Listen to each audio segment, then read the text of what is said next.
Bonjour à tous et à toutes. Il me fait plaisir de vous accueillir de nouveau à ce cycle de conférences qui porte sur l'histoire de la Société Saint-Jean-Baptiste de Montréal. Dans cette conférence, j'aborderai le projet de fédérer la diaspora canadienne-française. Duvernay, je le rappelle, avait souhaité que des organisations patriotiques se constituent dans toutes les villes et les villages du Québec. Et des sociétés Saint-Jean-Baptiste ont essaimé partout au Québec pour entretenir la fierté nationale. La Société Saint-Jean-Baptiste de Montréal va aussi étendre son rayonnement en dehors des frontières du Québec pour encadrer la diaspora canadienne-française.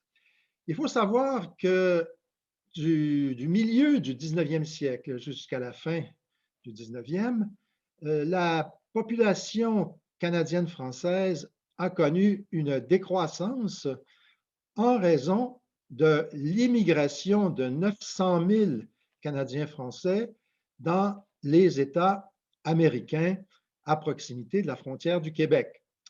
Le territoire agricole du Québec ne suffisait plus à accueillir les effets de la revanche des berceaux, puisque avait de nombreux jeunes Canadiens français qui n'étaient pas en mesure de s'établir sur des terres, d'une part parce qu'il n'y avait plus suffisamment de terres accessibles, et d'autre part parce qu'ils n'avaient pas les moyens d'acheter ces terres. Et donc, la solution qui se présentait à eux était d'émigrer aux États-Unis pour aller travailler dans des villes industrielles et reconstituer ce qu'on a appelé à l'époque des petits Canada. Et donc, ces communautés canadiennes-françaises vont se retrouver principalement à Manchester, à Biddeford ou à Lowell. Et avec le temps, avec l'accumulation, l'arrivée significative des migrants canadiens-français, cette société va fonctionner en français avec ses commerces, ses écoles et ses églises. Ça ne sera pas nécessairement toujours facile, mais il y avait à cette époque, à la fin du 19e siècle, des communautés bien installées dans les États américains, en particulier le Vermont, le Massachusetts et l'État de New York.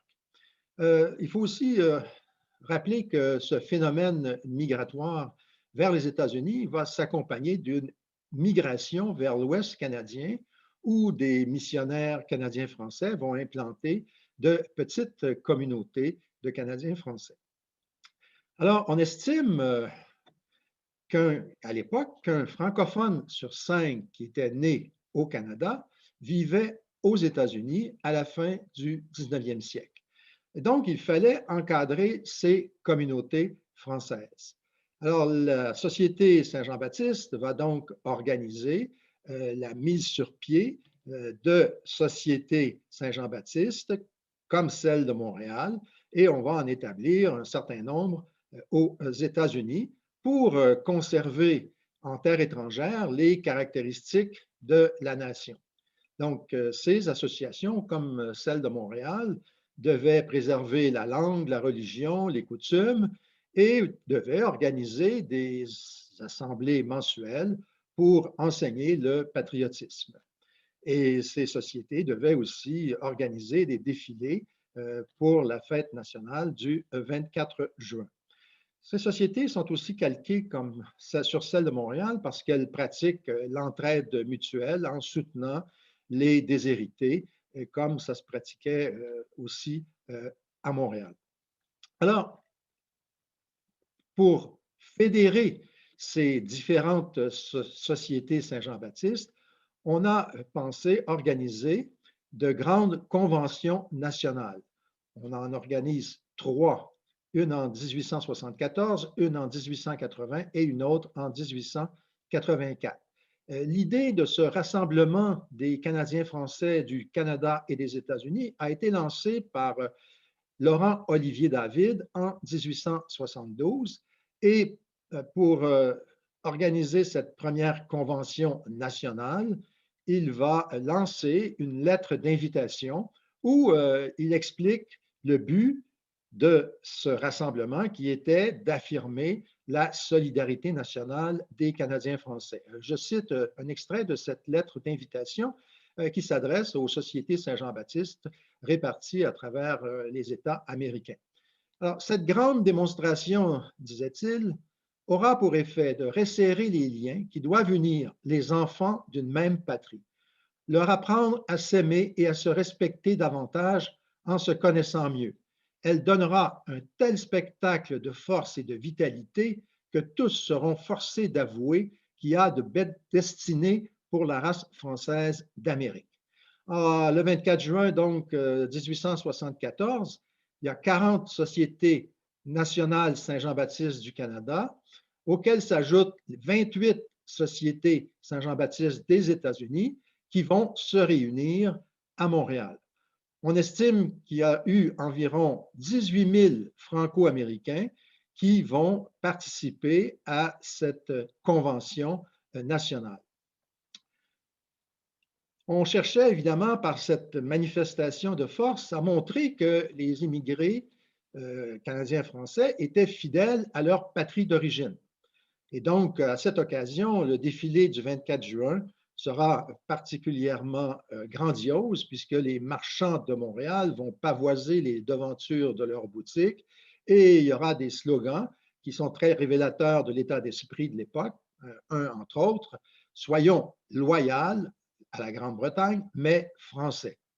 Les corps de métier ont aussi fourni les chars allégoriques qui vont illustrer les grandes réalisations des Canadiens français. On organise aussi des concerts de fanfares pour égayer la fête et lors d'un grand banquet à l'Hôtel de Ville, banquet donné par le maire de Montréal de l'époque, qui était aussi président de la Société Saint-Jean-Baptiste en 1872 et 1873, va donc adresser aux convives un message que le pape lui a envoyé pour lui donner sa bénédiction apostolique. Et donc, finalement, il y aura un grand concert organisé à l'île Sainte-Hélène où 500 musiciens venus des États-Unis vont égayer une foule de 15 000 personnes. On voit donc ici que la Société Saint-Jean-Baptiste rassemblait beaucoup de citoyens qui étaient intéressés par la défense des intérêts nationaux. En 1880, cette fois-là, c'est au tour de la Société Saint-Jean-Baptiste de Québec de prendre l'initiative d'organiser une convention nationale. Alors, la Société Saint-Jean-Baptiste de Montréal va donc décider de participer à cette fête du 24 juin et, en conséquence, va reporter la célébration de Montréal au 1er juillet. À cette occasion de la Convention nationale de Québec, on va présenter pour la première fois l'hymne national composé par le juge Basile Routier et Calixa Lavallée, le célèbre au Canada, devant les délégués qui venaient de l'Acadie, du Canada et des États-Unis. À cette occasion aussi, le premier ministre Joseph-Adolphe Chapelot va prononcer un discours qui célèbre la fierté nationale. On va publier un ouvrage de 631 pages où sont consignés les débats qui ont eu lieu à l'occasion de cette convention. Et on va décider à cette Convention de Québec de créer une association pour réunir toutes les sociétés Saint-Jean-Baptiste de l'Amérique du Nord. On va l'appeler l'Union nationale française d'Amérique du Nord.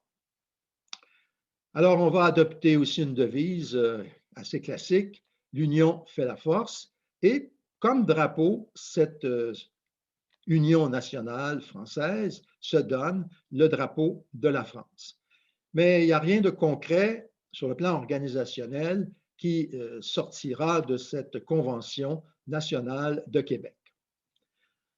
En 1884, c'est le 50e anniversaire de la Société Saint-Jean-Baptiste de Montréal et le juge Loranger, qui en est le président, va commémorer cette fondation en incluant un congrès national qui sera présidé par Pierre-Joseph Olivier Chauveau. Encore une fois, l'ambition est de relancer l'idée d'une fédération des sociétés Saint-Jean-Baptiste nord-américaines. À cette occasion, on va se distinguer des célébrations antérieures puisqu'on va organiser une cavalcade historique réunissant 126 cavaliers qui illustrent le départ de Saint-Louis pour les croisades. Et donc, il y a aussi des slogans qui pavoisent les rues de Montréal. On peut lire sur certains d'entre eux: Avant tout, soyons Canadiens, religion et patrie, aime ton Dieu et va ton chemin.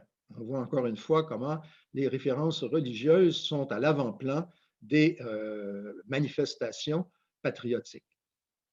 Et le défilé comprend aussi des chars allégoriques qui reconstituent les grandes étapes de l'histoire du Canada et qui mettent surtout en évidence les succès du peuple canadien-français. Alors, ces noces d'or vont attirer tout le gratin de la société canadienne-française qui illustre en fait comment la société Saint-Jean-Baptiste était le point de convergence des élites, indépendamment de leurs orientations politiques ou idéologiques. On y retrouve donc Chapleau, Mercier, Laurier et même un représentant du premier ministre MacDonald, premier ministre du Canada, M. Langevin. On y retrouve l'évêque de Montréal, Monseigneur Fabre, l'évêque de Trois-Rivières, Monseigneur Laflèche, le curé Labelle et le poète national Louis-Honoré Fréchette. On voit comment, encore une fois, je le répète, la SSJB est le lieu de rencontre des élites intellectuelles et politiques du Canada français. Alors, Chapleau, qui est premier ministre, dans son discours, va montrer les progrès réalisés depuis la Confédération. Je le cite: La race opprimée de 1834, arrivée en 1884 au plein développement de ses droits, parfaitement assise dans la province de Québec, songeant à étendre ses rameaux ailleurs et à rapprocher de l'arbre principal ceux que des événements ont semés un peu partout chez nos voisins. Alors, il compare, en conclusion de son discours, la Société Saint-Jean-Baptiste à une forme d'états généraux de la nation où se retrouvent les segments établis aux États-Unis et au Canada. Il dit, je cite, « Ce que la France est pour nous, nous le sommes à nos frères d'Amérique. » Le Congrès national va se réunir à sa conférence inaugurale au Collège Sainte-Marie le 24 juin et va durer 3 jours. Et donc, on va discuter des intérêts des populations qu'on appelle francologhes qui sont établies en dehors de la province de Québec. Alors, malgré les discours enthousiastes dont j'ai cité certains extraits qui célèbrent la survie des Canadiens français, on constate que certaines voix commencent à laisser entendre que tout ne va pas si bien. Malgré les progrès accomplis sous le régime de la Confédération, certains laissent voir qu'il y a des nuages qui s'amoncellent à l'horizon. Un député du Manitoba va même se poser la question suivante. Je cite, « La Constitution de 1867 serait-elle destinée à un échec inévitable? » Cette question pertinente reviendra souvent dans les discours nationalistes, surtout après le traitement qui a été réservé au peuple métis et à son chef, Louis Riel. Le député royal du Manitoba va même évoquer le rêve de l'indépendance qui pourrait mettre fin aux incertitudes. Je le cite, « Vous le savez, il nous manque ce trait essentiel à notre nationalité si nous la comparons à celle du vieux monde. Ce trait, c'est l'indépendance politique. Nous la possédons à l'intérieur, mais nous n'avons pas la plénitude de notre action à l'extérieur. Nous avons un nom, mais nous n'avons pas de drapeau. cet emblème de force et de dignité des peuples arrivés. Alors, l'orateur s'en remettait évidemment à la divine providence, comme c'était courant à l'époque, pour assurer le destin du peuple canadien-français. Et il soutenait que pour arriver à l'indépendance, il fallait travailler à une plus grande autonomie des provinces, assurer la défense du français et des institutions religieuses. Un autre orateur, qui est l'honorable Basile Routier, résumait l'essentiel de l'ambition nationale des Canadiens français de l'époque. Je le cite. En un mot, nous voulons être Canadiens, loyaux sujets de Sa Majesté britannique, mais nous voulons aussi qu'il nous soit permis d'ajouter à notre nom de Canadien celui de Français, et nous tenons avant tout à rester catholiques. Nous ne voulons pas de la division, mais la distinction des pouvoirs. Nous ne voulons pas l'indépendance, mais la liberté.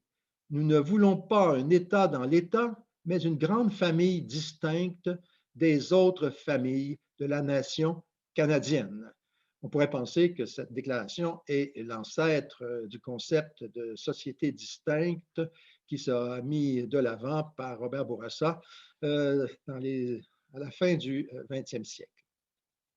En quelque sorte, donc, les nationalistes, à travers ces conventions nationales, affirmaient adhérer à la théorie des deux nations et réclamaient le respect des compétences provinciales et du développement équilibré des deux peuples fondateurs.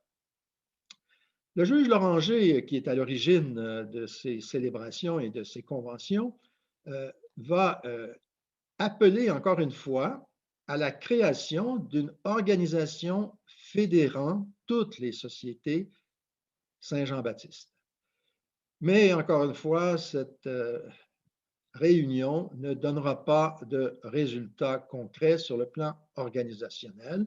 Elle servira à tout le moins à raffermir les liens entre les diverses composantes de la nation. Comme on vient de le voir, dans ces discours et dans cette idéologie, il y a l'idée qu'il faut entretenir la bonne entente entre les nations qui forment le Canada. Cette idée de la bonne entente va connaître une certaine déconvenue à la suite de la répression de la révolte des Métis et de l'exécution de son chef Louis Riel le 16 novembre 1885 à Regina. À ce moment-là, les journaux francophones comme la Minerve, la Société Saint-Jean-Baptiste et de nombreux députés qui siègent à Québec vont organiser des manifestations en faveur de Louis Riel.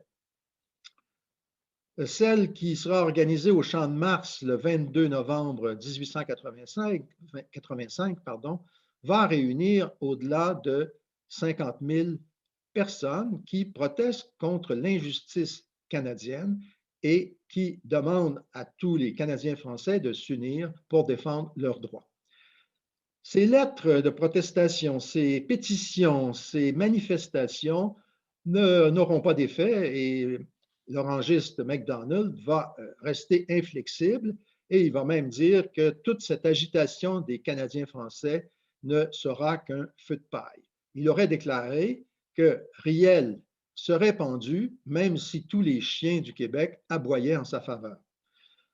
Et donc, ce mouvement de révolte populaire va s'effriter parce qu'il y a à ce moment-là une épidémie de variole qui va interdire les réunions publiques à Montréal et forcément les revendications vont se faire beaucoup plus discrètes dans cette situation de pandémie. La Société Saint-Jean-Baptiste, elle, va évidemment protester, participer à ce concert de protestation et va condamner l'exécution de Riel, qui est victime du fanatisme orangiste. On va adopter une résolution au nom des 50 000 membres de la Société qui condamnait l'exécution de Louis Riel. Alors, je cite un extrait de cette résolution. Cette exécution est un outrage sanglant à l'adresse de la race canadienne-française dont Louis Riel, chef métis, était l'un des plus nobles représentants dans le Nord-Ouest. Elle est un acte de cruauté qui répugne aux sentiments de toutes les nations civilisées. Riel a été donné en victime au fanatisme orangiste.